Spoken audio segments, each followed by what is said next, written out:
From historic Leimert Park in Los Angeles, California, I'm Tavis Smiley, and I'm so glad to see you and me back in stride again.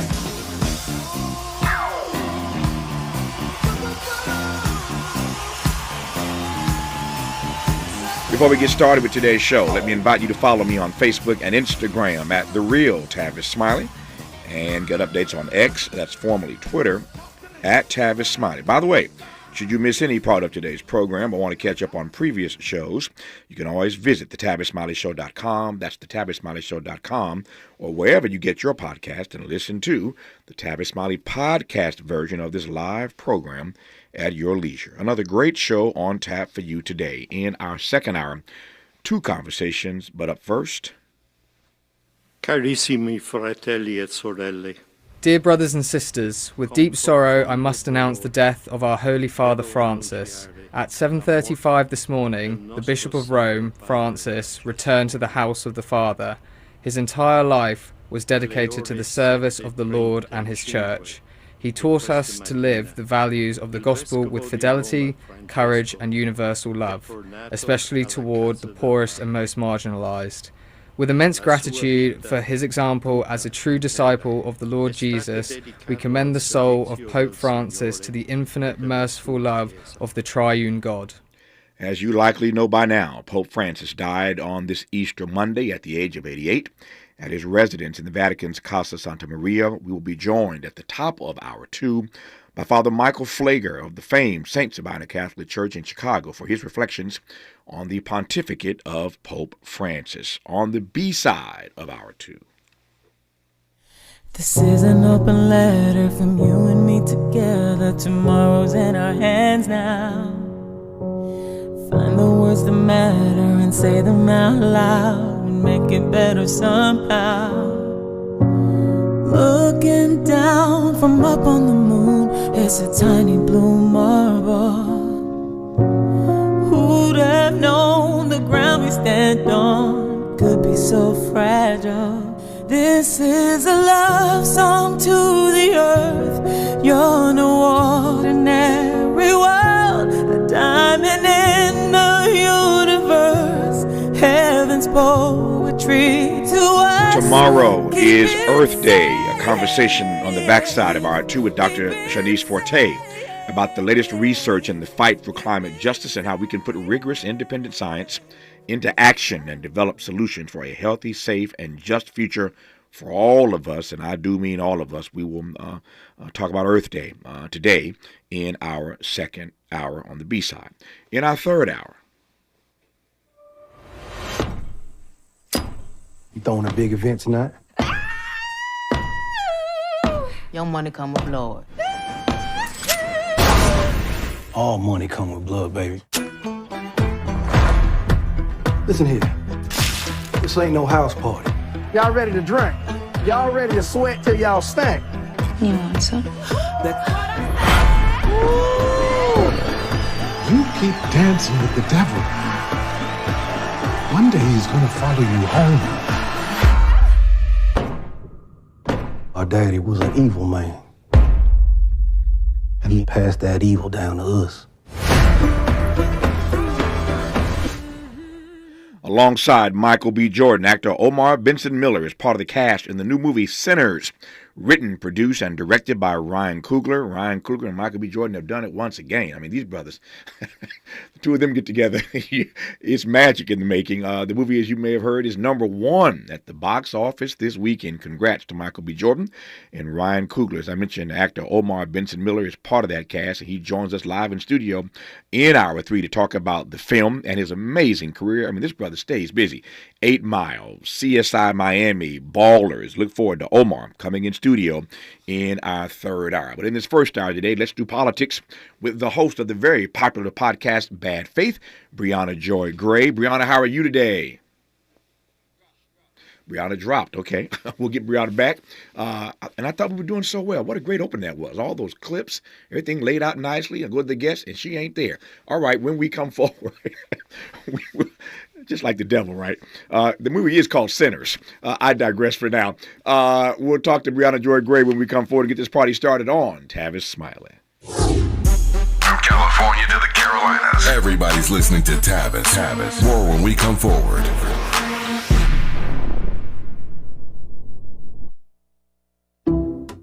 Some people just know they can save hundreds on car insurance by checking Allstate first at 888-ALLSTATE or allstate.com. Like you know to check your sunroof is closed first before driving through the car wash.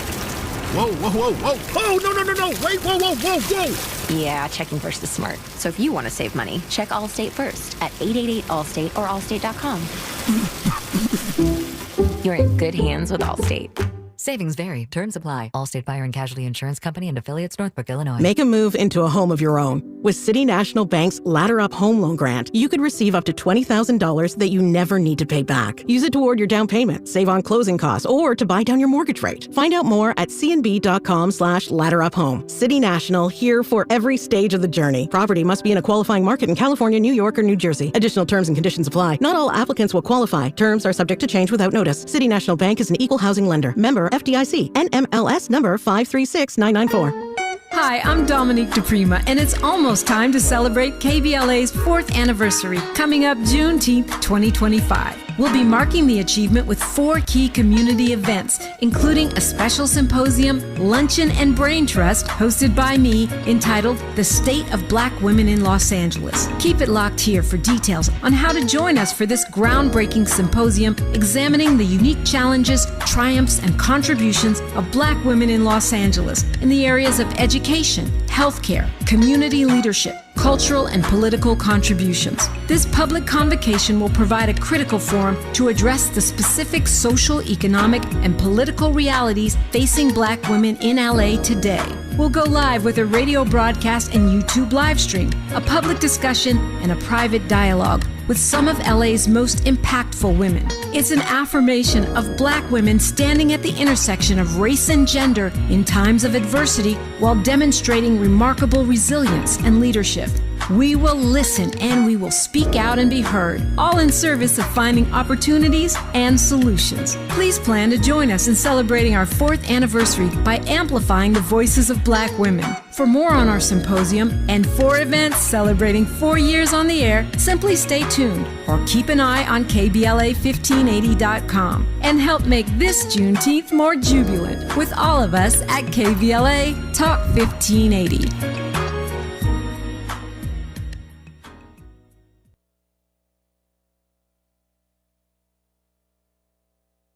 Helping to make you the most knowledgeable person in your circle of friends. This is Tavis Smiley. All right, the Pope passes away, and the number 1 movie at the box office is Sinners. I'll leave that alone. It's going to be a fascinating show today. We got her. Brianna Joy Gray, how are you today? I'm doing well, thank you. Thanks for having me. No, we did this wonderful setup for you, and I went to you, and you weren't there, but I'm glad we found you, and we're going to ride with you for the rest of this hour. Let me just start with any thoughts you may have about the passing of the Pope, and we're going to spend time with Father Michael Pfleger, as I mentioned in our second hour out of St. Sabina in Chicago, the legendary Father Pfleger, talking about this. But to my mind, and I've been thinking about this in the days leading up to this, at 88, he was obviously having major health issues. We all at some point have to do that dance with mortality, so we knew this day was going to come for him, just as it will come for us at some point. But my opening salvo to you is that many people regarded this Pope in this country, indeed around the world, as a rather progressive Pope who sort of catalyzed the Catholic rite, at least in this country. How progressive, given that you are an uber progressive, how progressive do you see Pope Francis?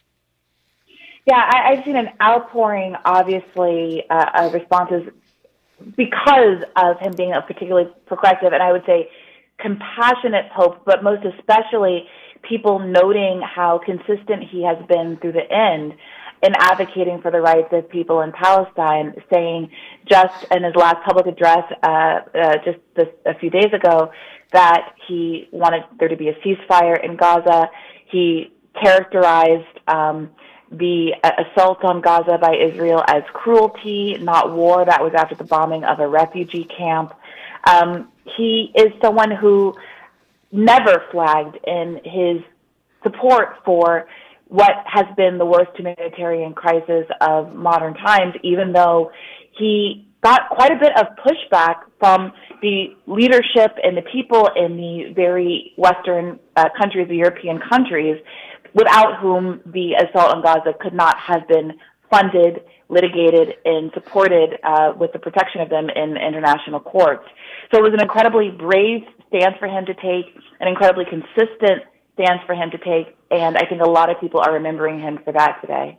No question about where he stood on the plight of the Palestinians in Gaza. He also was pretty vocal about his critique and criticism of Donald Trump's treatment of migrants in this country, claiming that deportations violate, and I quote, the dignity of many men and women and of entire families, close quotes. He was also, I think, on the side that many of us are on right now about the treatment of these migrants in this country, Brianna. I think that's right. It'll be interesting to see, who fills those shoes. They're very big shoes to fill, and whether internally, who knows what the process is going to be. It's a notoriously backroom, literally smoke-filled process. Sure. But whether or not there were people institutionally that felt differently from him, I think, depending on the politics of the next pope, we'll have some insight into whether or not he was sort of a vanguard in that regard, in his progressivism, or whether or not there are other institutional allies that continue his message in his stead. Yeah. I don't know if you saw the movie Conclave. Anybody listening right now who saw that movie? Okay, I see my producers raising their hands. One of the best films I've seen in a long time. Did you see it, by the way, Brianna? I haven't. I did watch the Pope TV show. Yeah. But I did not watch Conclave. Yeah, I didn't see that part. But I saw the movie Conclave, and if you haven't seen the movie Conclave, you can see it. But it really is the best thing that I've ever seen. I mean, this is Hollywood, right? But it really is the best thing I have ever seen about how and what happens inside the Vatican when the Pope actually dies. Now, I warn you, the ending is going to throw you for a loop, and I ain't going to say nothing about that. The ending will completely throw you for a loop. Nobody saw the ending of that film coming. I sat in my chair for 10 minutes when it ended because I couldn't believe the ending, preparing for a conversation on this program. But Conclave, the film, Ralph Fiennes, amazing actor, an amazing cast. Stanley Tucci's in the cast. It's an amazing all-star cast. But it gives you a really good sense of what happens inside the Vatican. I learned a lot just watching that film about the politics, to use Brianna's word. I mean, there are politics. I mean, there ain't nothing like church politics, right? So there are politics that go into how this decision is made about who the next pope will be and how he is, in fact, selected, which brings me full circle back to your point about whether or not we will find in the days ahead that Pope Francis was a vanguard, put another way, whether or not he was an outlier as a progressive pope, or whether or not they will continue in that tradition. I have no idea what's going to happen. Brianna Joy Gray has no idea what's going to happen. I do know what's happening in the world right now. Across the world, on the big stage, Brianna, as you and I both know, you see a lot of Trumpism. I mean, in countries, in places all around the world. So there is a fear that anybody inside the Catholic Church, anybody with a vote who thought that Francis was too progressive, is going to swing them back the other way. And one could argue that if they swing back the other way, they would be in alignment with the way the world is moving right now politically. That's a mouthful. Any thoughts about that part? Yeah, I think that's exactly the concern. And look, it's worth noting that there have been some outlier nations that have resisted this kind of right-wing authoritarian shift. Claudia Sheinbaum in Mexico as one of them. Another country that is has a very large Catholic population, incidentally. And it's interesting, I know that we're going to talk about this a little later, to see us in this moment as a country and in the Democratic Party making decisions about how to resist fascism, how to resist authoritarianism, and how to resist Trumpism, and whether or not the pivot should be to the middle, to the center, meaning to the right, to try to court some of those voters back, or to do what we've seen, what is so successful in countries like Mexico, which is to genuinely embrace progressivism and have a left populist path for people to go forward on, people who have, many of whom have gone to the right because of their own economic precarity, because they see the quality of life going down, and when they see a strongman leader like Donald Trump say things that obviously we see through, but from an optics perspective sound good, like we're going to center the interests of Americans, it's going to be American first, we're going to stop endless wars, we're going to spend money here at home. They're like, all right, I want to try that, I want to try something new. So I think it would be a mistake to run into the arms of authoritarianism, whether we're talking about it in the context of the Vatican or elsewhere. But I would like to flag that we have some positive examples of what a populist left movement actually looks like. And in those countries, those are the few examples globally where fascism has been resisted. Yep. One final question about this matter, that is to say the death of the Pope. If you've not heard and just tuned in, Pope Francis has passed away on Easter Monday at the age of 88. We'll get more deeply into this in our second hour with Father Michael Flager of St. Sabina in Chicago, just tapping into Brianna Joy Gray's assessment of this Pope's pontificate, if I can say it. But one final question on this is what your read is. We talked about politics on the global stage and the way the world seems to be moving. But in this country, or for that matter, again, globally, what's your sense of that, I'm putting this in air quotes, separation of church and state right about now? Yeah, that is an interesting question. I have to confess, as someone who did not grow up in a religious tradition, and is not particularly focused on faith-based matters, I have looked with interest at the way that various popes and their statements on various sort of political issues have been either sort of ignored or recontextualized by those who disagree with them, or kind of weaponized selectively by various people at various times, which is a thing that happens in politics constantly. But in a sort of religious context where this is supposed to be someone who is as close as you can get to understanding and interpreting the Word of God, that sort of selective bias does strike me as sort of interesting, for a lack of better word. So I find myself doing it too, right? Like, I'm not Catholic, but I do very much appreciate that Pope Francis was such an advocate for the interests of migrants and for Palestinians and other marginalized groups, and has been, also more generous with respect to, let's say, LGBT people and things like that.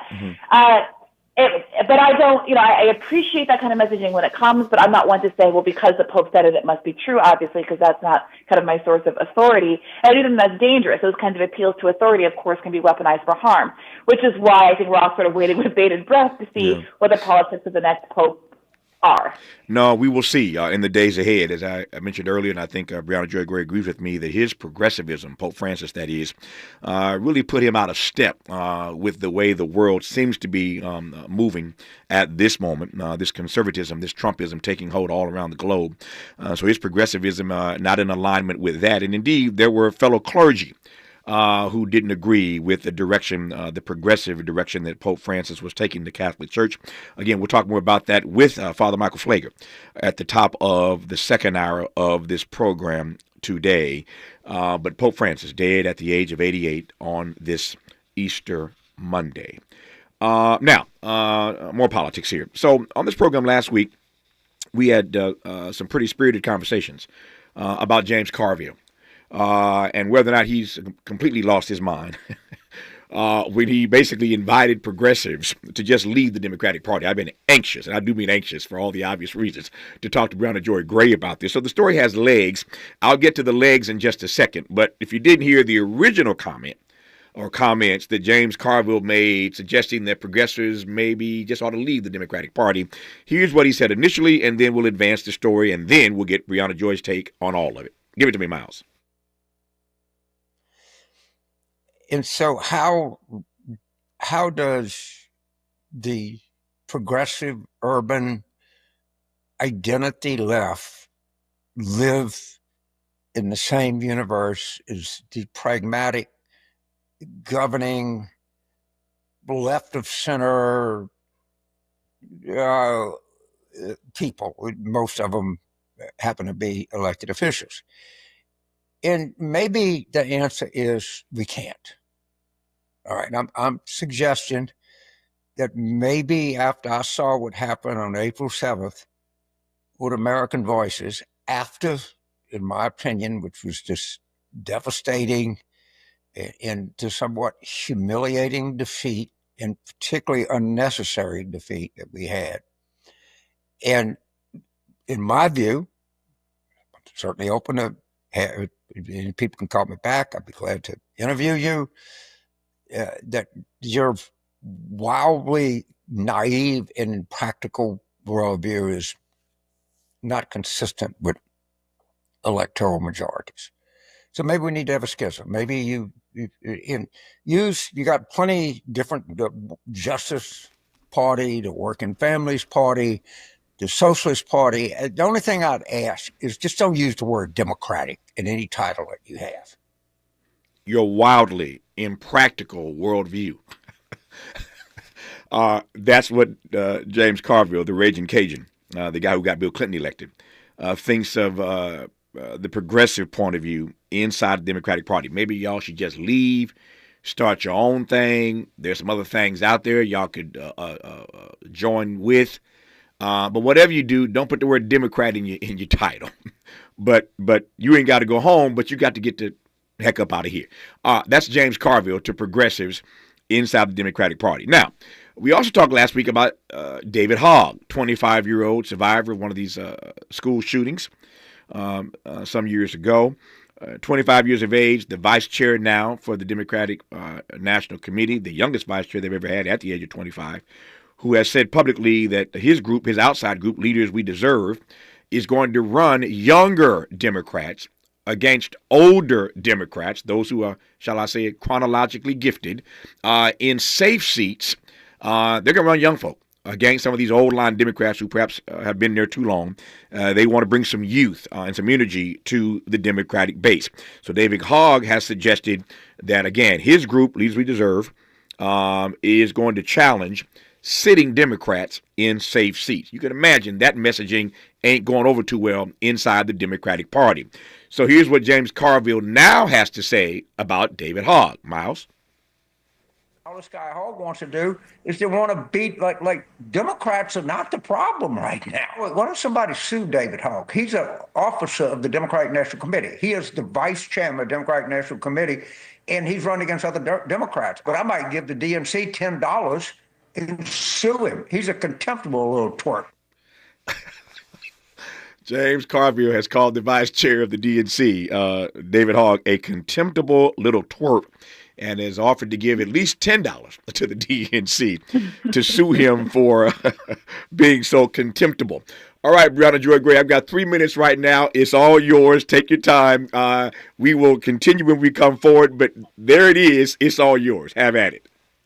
Okay, so let me start by saying I'm going to surprise you by agreeing in part with Carville when he says in the United States of America we should have more political parties and political parties that do a better job representing the interests of where most Americans lie, and that is not the Democratic Party, and I would argue that also the Republican Party has had a lot of transformation and pushback precisely because the old guard did not represent the interests of most right-leaning people in this country either.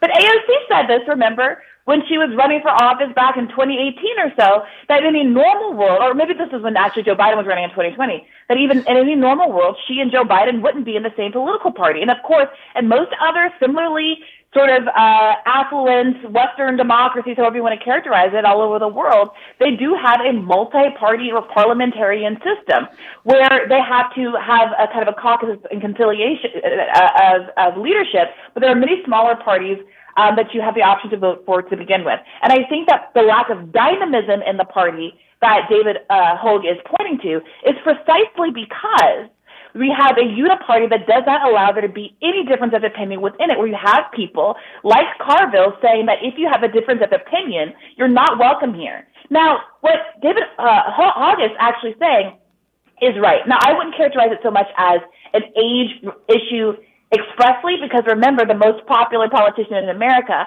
has been for years and continues to be Bernie Sanders, who along with AOC is filling stadiums all around the country, including in deep red districts, including in places like Utah and in the Midwest, precisely because their ideas, which are characterized as the radical left, but are really left populist and centrist in terms of how mainstream they are what people actually want the Democratic Party to do. But folks like James Carville, who, with all due respect, haven't won an election since the year started with the number 19, are offering the kind of advice that has been losing politics for the Democrats for years and ignoring what is so obvious, that the people want progressive politics because the donor base of the Democratic Party, the corporate establishment Democratic Party, doesn't want there to be Medicare for all, wants there to be an endless war machine, profits from all of the same, wants to do things like, under Joe Biden, appoint a Secretary of Defense who came out of the revolving door from Raytheon and keep the money flowing in. So he can keep his $10 Because the real reason he wants to spend that $10 to get rid of David Hogg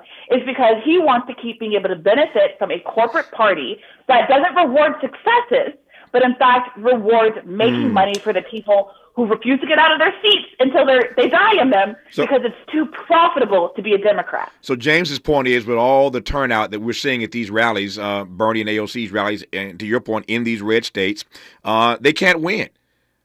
Your views are wildly impractical, and you can't win elections. So they can turn out to a rally to see AOC. They can turn out to a rally to see Bernie, but where's the evidence that they can actually win elections? That's what Carville is saying. We'll talk about that a great deal more as I push Brianna Joy Gray on that point, and we'll talk about that donor base that she just raises. You're listening to Brianna Joy Gray right now, and I'm glad about it, on Tavis Smiley. This is getting good. Yeah, man. Tavis Smiley continues when we come forward.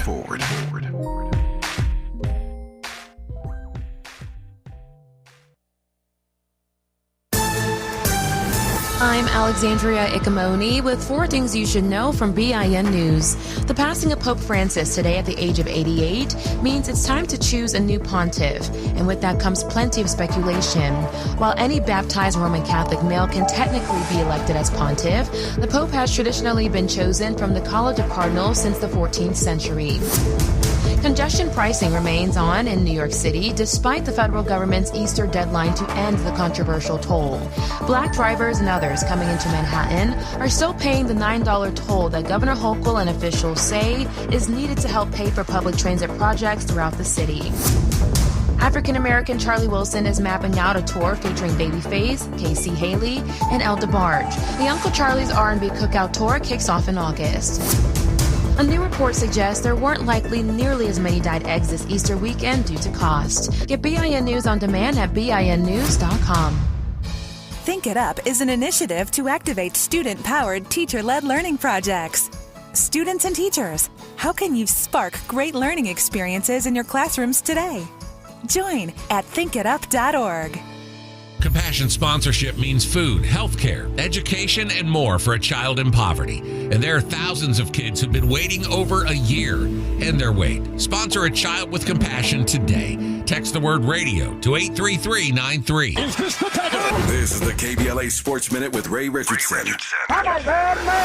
The Clippers are back in action tonight in Denver in the first round of the NBA playoffs. The number one item for the Clippers in Game 2 has to be ball handling. The Clippers had 20 turnovers Saturday in their 2-point loss to Denver in Game 1. That was the Clippers' first loss since March 30th at Cleveland. 7 p.m. tip-off tonight on TNT. The Lakers and Houston Rockets, the number 3 and number 2 seed in the Western Conference playoffs, are the only playoff teams to lose Game 1 at home. All 4 home teams in the Eastern Conference were winners in Game 1. The Lakers have some extra time to make improvements after their Game 1 loss to Minnesota Saturday night. Game 2 is Tuesday night at Crypto.com. Former Tennessee quarterback Nico Imaliva made it official. The Long Beach native is transferring to UCLA. Imaliva confirmed his decision on Instagram.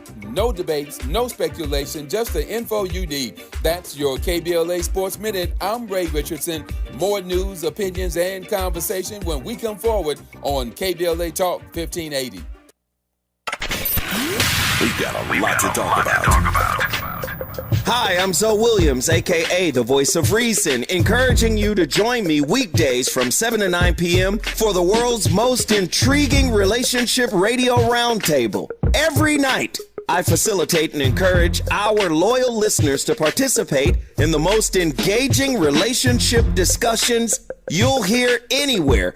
So make it a point to rendezvous with me, Zoe Williams, the Voice of Reason, Monday through Friday, 7 to 9 p.m. Pacific Standard Time. Trust me, your relationships will never be the same. The VOR is on fire tonight. Unapologetically progressive. KBLA Talk 1580. We've got your black.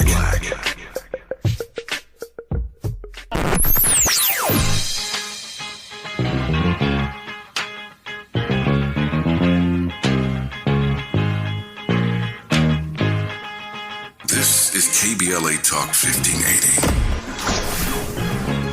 Talk radio. That's music to your ears.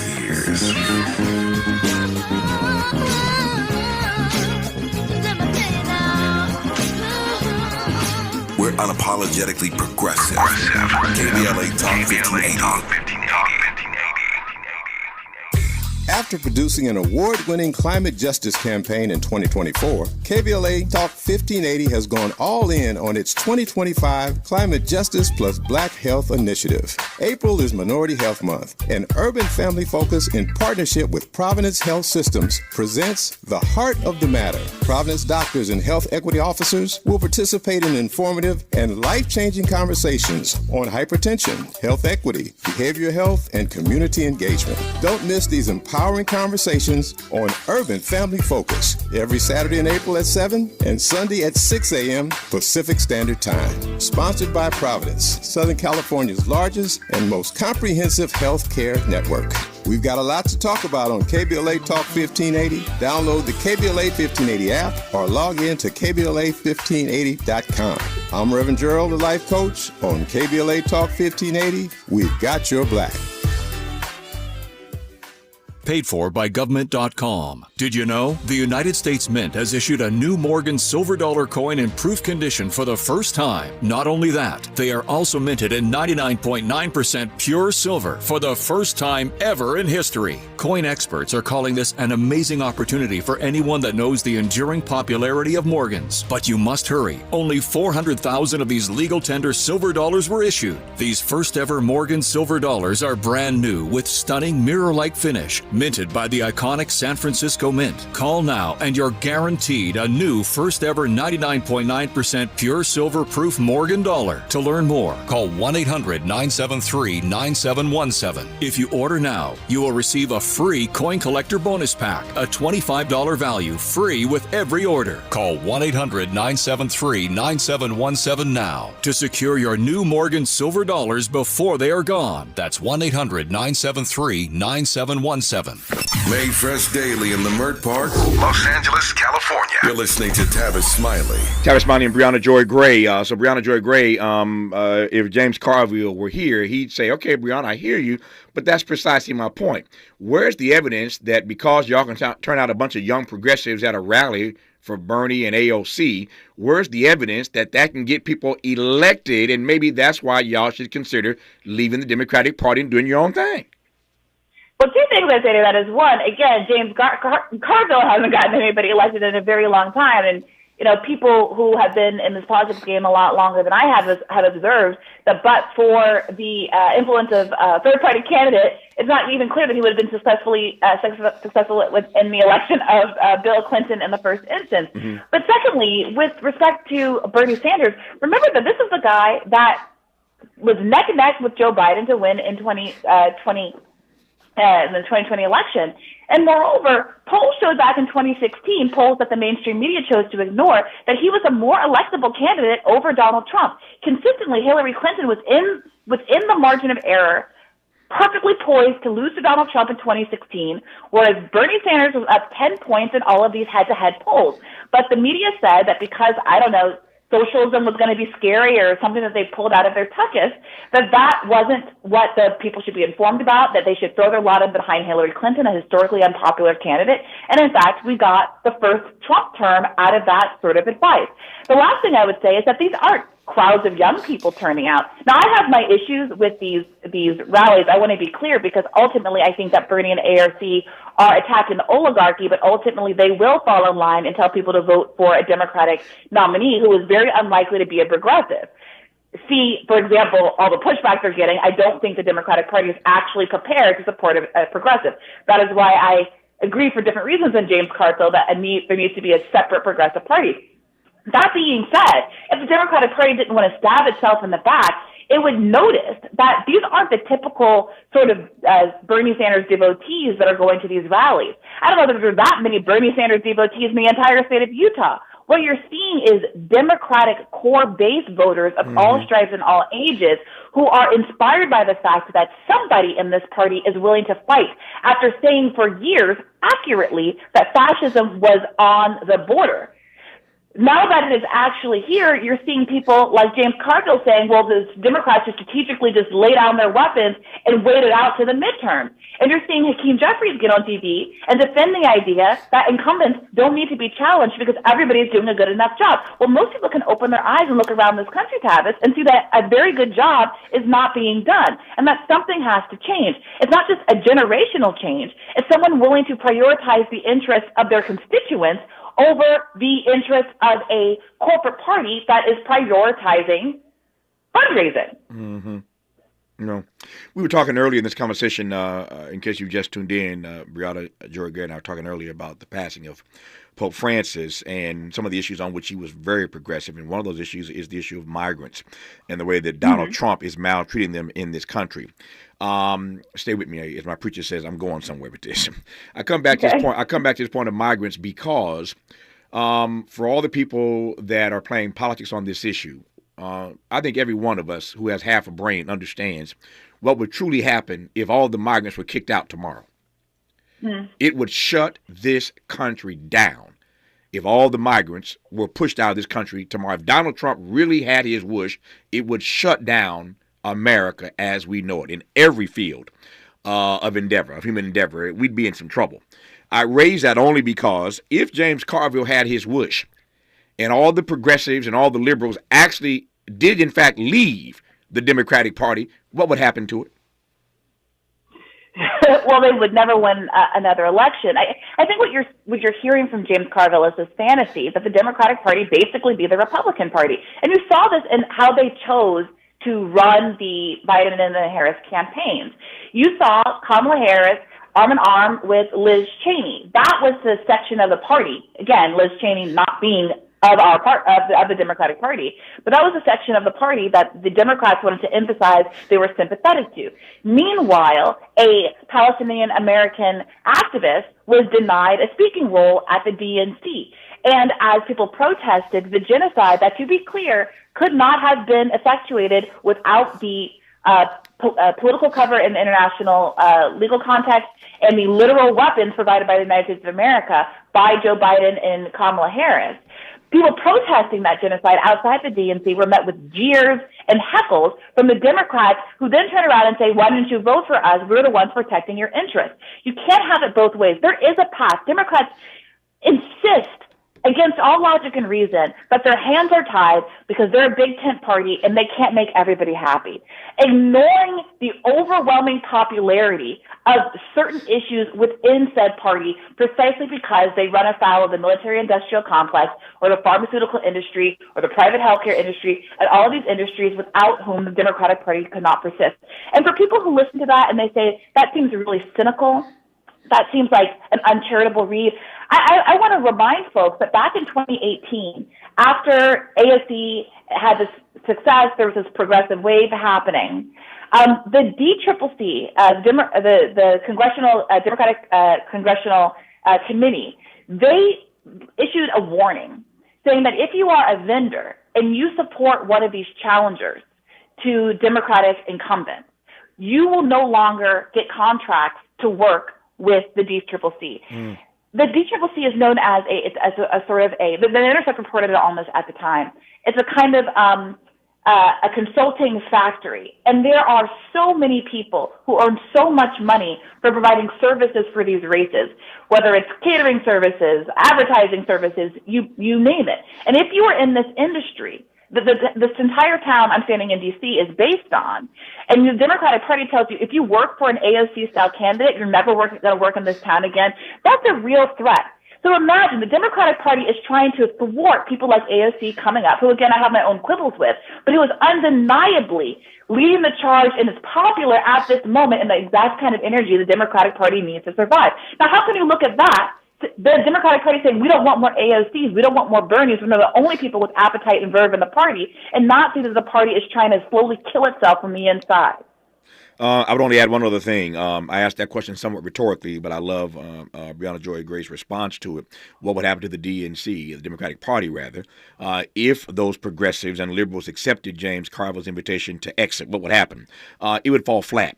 It's worth reminding the audience, in case you did not hear last week's conversation with Leah Daughtry, who is the sister who ran the 2008 and 2016 Democratic conventions. Leah was a guest on this program last week, and she reminded us that the Democratic Party has not won the white vote, the flat-out white vote. The Democratic Party has not won since 1964. So who do you think has helped you win since 1964, James Carville? It ain't the good white folk. It's all these people of color, etc. Yeah, go ahead. What was put on that to be electability point in Bernie Sanders and the left? One, AOC is Latina. I don't think that necessarily means she's going to turn out more Latinos, but Bernie Sanders had the highest appeal among Latinos in the 2020 race. He won Nevada with 70% of the Latino vote. That alone should be a huge green flag for the Democratic Party to listen to the kind of things that Bernie Sanders is saying. And notably, Latinos are the most and underinsured population in the country. I don't think it's an accident that Bernie Sanders, one, was drawing on his own immigrant past, and two, emphasizing that crucial issue, caused there to be so much support for him in that particular community. Yeah, if you ain't won the white vote since 1964, since the LBJ era, and you're inviting progressives and liberals, which means people of color, the poor, et cetera, to exit your party, what are you asking for? That's an implosion if I've ever seen the definition of one, but I digress. Wanted to come back to that James Carville story because it has legs even now, with his suggesting that Democrats ought to sue David Hogg, this contemptible little twerp, as James Carville refers to him. When we come forward, much more to cover with Brianna Joy Gray, including the Supreme Court agreeing now to hear arguments about birthright citizenship. And people have laughed at this and said it's not constitutional. Donald Trump is out of his mind. We've been doing it this way for all these years. Well, the Supreme Court has said they will hear arguments about birthright citizenship. He has said he believes he has the votes to win and redefine how we do it in this country. And no surprise here, Pete Hegseth, Defense Secretary, has stepped into it again. We'll talk about that as well when we come forward on Tavis Smiley. Generous listening. Charitable listening. It's why everybody wants to talk to Tavis. The conversation continues when we come forward.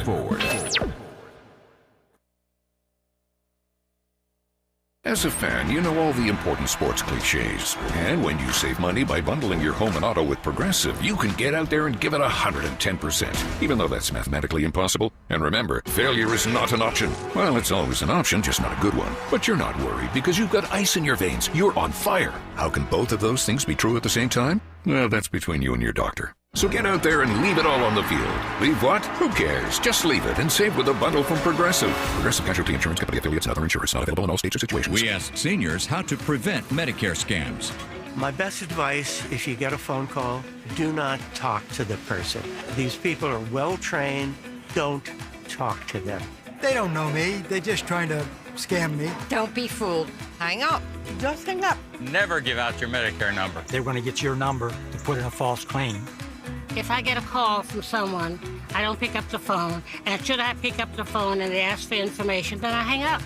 How do you detect Medicare fraud? Just like I check my credit card statements, I check my Medicare statements monthly. Scammers can get a hold of your number, order medical devices through your account, and you're not even going to know about it if you don't look at your statement. Check your statement every month. If you get your statement and you see something that you know you did not have done, you report it. Call your Senior Medicare Patrol. To report Medicare fraud, call the Senior Medicare Patrol at 855-613-7080. During this time, it's important for everyone to know your rights. The 4th, 5th, and 6th Amendments in the U.S. Constitution protects every one of us, regardless of immigration status. The 4th Amendment requires a judicial warrant to search your home. The 5th protects your right to remain silent, and the 6th gives you the right to an attorney. Just remember, no warrant, no key, fly privacy. You don't have to speak. No lawyer inside. Don't say a thing. Yeah, we all got rights. Hey, we all got rights. KBLA Talk 1580. We've got a lot to talk about. KBLA Talk 1580 reminds you that we keep us safe. Every girl deserves a chance to shine. That's the belief behind Forgiving for Living, Inc. Since 1999, this organization has been empowering at-risk girls ages 13 to 18, helping them overcome behavioral and mental health challenges. Founder Wendy Gladney's personal journey inspired the mission to give girls hope and purpose through the power of forgiveness. Through their ambassador program, workshops, and annual conference, Forgiving for Living has touched over 3,000 young lives, providing mentoring, life skills, training, and tools for building self-esteem and confidence. You can make a difference. Visit forgivingforliving.org to donate, volunteer, become a mentor, or find help for a young girl in need. Forgiving for Living, Inc., building brighter futures for young girls. Visit forgivingforliving.org today. This is a community call to action from KBLA Talk 1580. Let's get back to more of this rich dialogue with Tavis Smiley. Tavis Smiley and Brianna Joy Gray, host of the very popular podcast, Bad Faith. So two other things I want to cover in the time that we have here. The first is the Supreme Court announcing that they will, in fact, hear arguments about birthright citizenship. People have laughed at Donald Trump about this, and yet the Supreme Court says we'll hear arguments, Brianna. Yeah, look, the Supreme Court has been sort of a mixed bag with respect to upholding Donald Trump's interpretation of the law. The obvious overwhelming consensus of legal experts and also lower courts that have taken up this issue is that it's unconstitutional. Donald Trump is misinterpreting willfully, obviously, the 14th Amendment, and that this is a non-starter. But of course, in the Trump administration, everything's a sort of an open question. And I think that folks that were at all sort of sanguine about how the second term was going to go, maybe looking to the first term and saying it's not going to be that bad, have found themselves constantly surprised by how far Trump is willing to go and how far many of his acolytes are willing to go to make him happy. So I certainly wouldn't take it as a fait accompli that birthright citizenship isn't going to be overturned. I think we've seen the value of doing real politics with Senator Van Hollen going down to try to meet with one of the people who was illegally deported to El Salvador, and the fact of what that optics and that political pressure can do to help restore people's rights, even when there are limitations within the courts and within our political system. So I do hope that people really are vocal about resisting this kind of unconstitutional overreach. That being said, I do think there is some reason to believe that, given the fact that the courts are basically 50-50 on these Trump things, it doesn't necessarily mean that this is going to happen. Yeah, Donald Trump, as I said earlier, has suggested publicly that he believes he does, in fact, have the votes to redefine, to overturn, as it were, the way we've done birthright citizenship for eons in this country. We will see if he's right about that in the coming days. Very quickly here, what's your read of how black people ought to be processing this, given that we are, as you well know, at the epicenter of the 14th Amendment? You know what? I kind of made a joke about this a couple of months ago on my podcast when I was interviewing Craig Mokhiber, who's the UN official who quit shortly after October 7th in response to America's handling of the genocide. And I said, "Oh gosh, as a Black American, I wonder where they're going to deport me to." LOL. And he pushed back. He's a international lawyer, and it was like, that's silly. Of course, that's not going to happen. It's not going to happen to American citizens, generally speaking, and certainly not to Black Americans. But it is a really fascinating question. This is a constitutional protection, as you point out, that is rooted in establishing our own citizenship in the wake of the Civil War. And what does that mean for all of these people who claim to have all of this, on the right, who have all this interest, performative perhaps interest in American history and the legacy of the Civil War and the incredible death toll that I believe is still the highest, at least adjusted for, might be the absolute highest death toll, I think, still of Americans dead in any war. It is so core and fundamental to our story as Americans. maybe those kind of mask-off moments aren't that useful or that interesting, but it does seem like the narrative building that the right has done is crumbling before our eyes, insofar as they've been painting themselves as this America First party that understands and supports our own legacy. And moreover, what would the implications of that be? To say that 10% of the American population, who unlike so many other groups that immigrated here as opposed to being brought here in chains, don't have records even as to where we're from and are so sort of mixed up from different places all over Africa and all over the world, in fact, including European slave owner ancestry for all the reasons that we understand. Where are you going to send them to? What the deportation regime looks like? I have a sort of perverse curiosity as to, how bold this man might actually be. Nope. That is the question. Where are you going to send them? That's why it's a serious issue that we in Black America need to be tuned into, because if they redefine this birthright citizenship issue, a whole lot of folk are in trouble. Our remaining moments with Brianna Joy Gray when we come forward on Tavis Smiley. Why does Tavis say when we come forward? Because he's not going back. And you don't have to go back either. Forward ever, backward never. More of Tavis Smiley when we come forward.